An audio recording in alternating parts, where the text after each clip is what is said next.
Hello all. In this video we're going to take a look at breadth first search. This is one of our two uninformed search algorithms, and it's a basic algorithm that you learn about in other contexts as well. It's just a graph search algorithm, but it will use it as a jumping off point for building more elaborate and more AI-like algorithms down the line. All right, so just to remind you about uninformed search, these are algorithms that look through the state space. They can keep track of the cost that they have accumulated so far in terms of how many steps they have taken, and they are trying to minimize the number of steps in the state space, the number of actions. They are assuming that all actions that the agent might take have the same cost. You have to go to a more complex algorithm if you have actions in your problem that have differing costs. So we are going to look here at breadth first search, which is often abbreviated as BFS. So as I said before, breadth first search works when actions have equal cost. And I like to think breadth first search is often paired with depth first search, and they have personalities as algorithms. Breadth first search is methodical and careful. If you think of the story of the tortoise and the hare, this is the tortoise. It is going to be very careful and check every possibility before it moves onward to things that are more steps away. It's methodical, it's systematic. It explores all nearby states before it looks at ones that are further off. If you think about the pattern of search with breadth first search, if you have a state in the middle of your state space, the search is going to spread out to things that are one step away, then 2 steps away, then 3 steps away. And in your mind, you can have the image of like a ripple where you've dropped a rock in a pond and the ripples are spreading outward. That's what breadth first search looks like if you think of the state space as this just a big two-dimensional field or surface. Things gradually get further from the start. Breadth first search needs to organize that fringe or frontier that we mentioned earlier. So the set of elements in the search tree that are leaves, the options for what we want to extend and explore next, those are our frontier elements, our fringe set. Breadth first search uses a queue to maintain and organize those fringe elements. So new things that it discovers go at the end of the line, and it looks first at the things that are at the front of the line.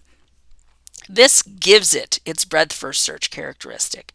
You can essentially take the algorithm and change out the data structure to something else, and you get one of our other algorithms that we'll be exploring.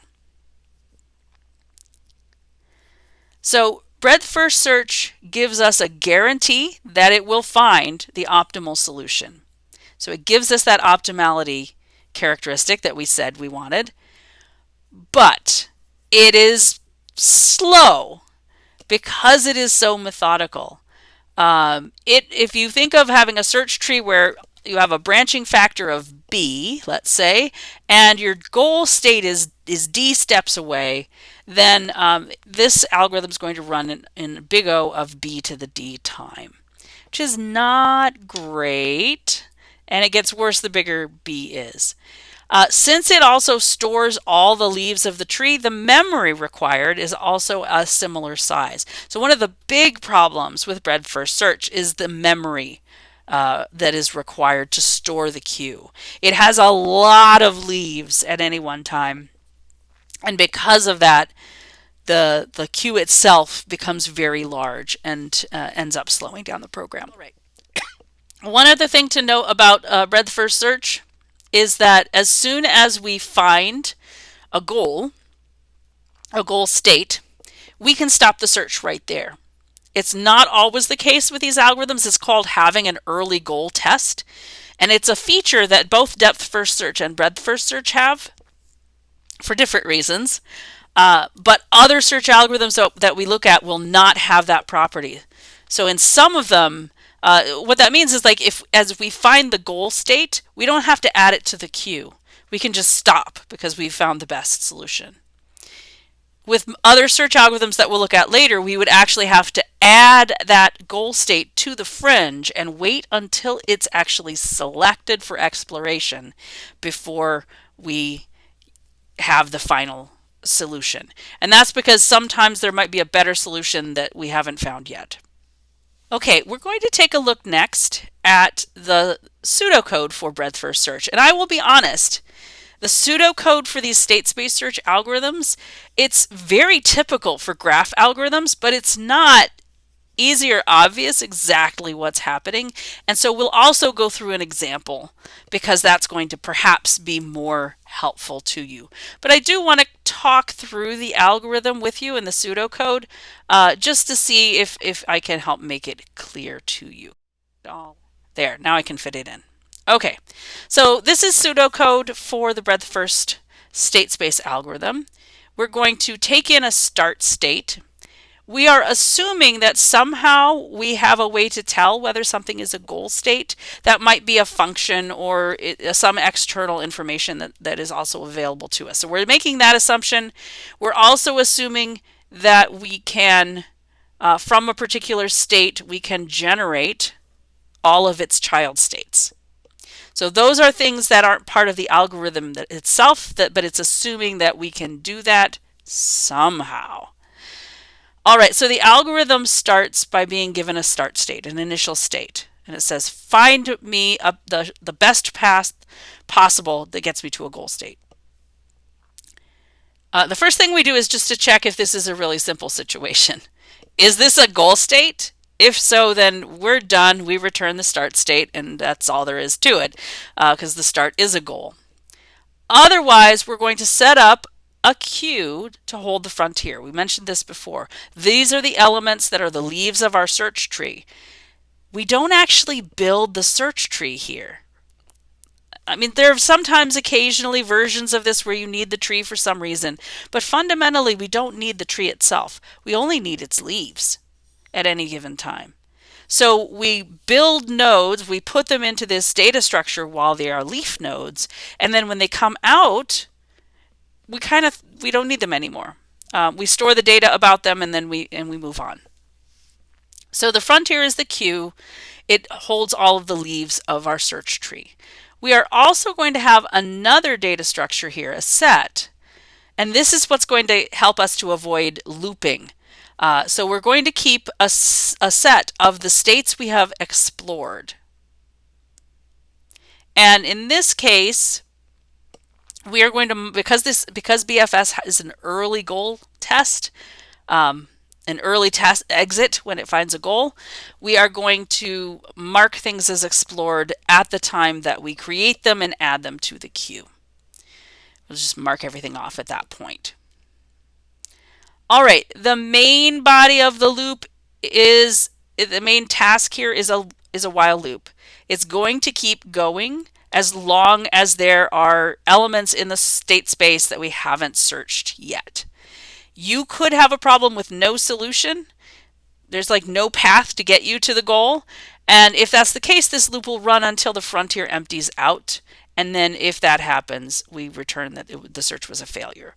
So we can tell, assuming that the state space is finite, we can tell that, that we have failed to find any possible path.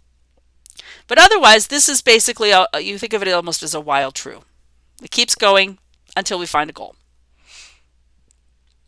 We're going to pull the first element out of our queue. That's going to be our current state. We're expanding it. We're looking at it right now. So we take it out of the frontier set. And then we're going to generate all possible children based on all the legal moves that could happen. So the children is a list of states. And those states are the children of the current state. So then we look at each of those states in turn. And if we haven't already explored that state, and it isn't even like in the frontier at all, those are really the same thing here, but in later algorithms they'll be separate. So I wrote it this way because we're going to look at it later. But basically, if it isn't a state that we've seen before, then we're going to check it to see if it's a goal state.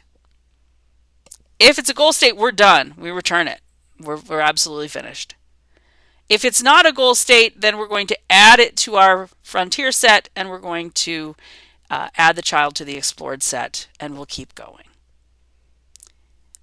It isn't obvious from looking at this algorithm that this is going to have those properties I said, that it's going to be methodical or that it's for sure going to give us the optimal solution. So we could actually look at this and do some proofs and things like that algorithms people do, but we're not going to. What we're going to do instead is to look at an example to illustrate what the behavior looks like. So let's go take a look. All right. Here we are. We're going to take a look at these examples. I'll make these slides available for you as well. We are going to look at the sliding tile puzzle. This version of it is called the 8 puzzle. That's its name. And so I've written it this way because it's really easy to make a string representation of any particular one of these 8 puzzles. So we have a 9x9 grid. The X marks a place where there's a blank tile. So there's a blank on the left column in the middle. We could move the 1 down, or we could move the 5 over, or we could move the 4 up. Those are the possible moves that we have at the start. I will note that the goal for us for this particular version of the 8 puzzle is to get 1, 2, 3, 4, 5, 6, 7, 8 X. That's our goal state. So then the question is, how can we get there? I will note that this is a really easy 8 puzzle to solve for a human being. I picked it because it doesn't take very many moves to get to the solution, and we just want to, not spend all day looking at search trees. So we're going to look at breadth first search. I think most of the things that are on this slide I've said before. It's not going to regenerate any states that have already been generated. It's guaranteed to find the optimal solution. We have this visited, or I called it explored in the pseudocode, a visited set that keeps track of those that have been visited. And the frontier set are states that have been generated but not yet fully visited. Okay. Here, I'm going to show the states like this and draw the search tree in this space. Down at the bottom, I'm showing you like under the hood. If you looked at the pseudocode, we have a queue, and that queue would be seeded initially with the start state. So this particular state can be represented compactly as just a string, first row, second row, third row, so this represents the same thing. All right, that's our initial set. Our initial frontier set is marked in blue here. We don't have any choices in our first step. This is going to be our current state. We're going to examine it and generate the children that it has. So what I'm doing in my diagram, I'm also marking each state as it is coming out of the queue. I will give it a sequential number that just lets us see the order in which nodes are actually coming out of the queue. So we get the first state first, and then we generate its 3 children. Notice this one represents 1 moving down, this represents 5 moving to the left, and the last one represents 4 moving upward. So the 4 and the X, or the 5 and the X, or the 1 and the X switch places. Notice that now our queue has those 3 children in it, and that's it. So the next step will be to pick the first of those children, and we're going to mark it with a 2. It's now come out of the queue. We're going to look at its children. That's a corner. So up here we have the X in the corner. We aren't going to move the X down because that would take us back to a state we've already seen before. So we would generate that child, but then we'd recognize, oh, this has already been explored, and we would throw it away. So we end up with only 1 child here at all.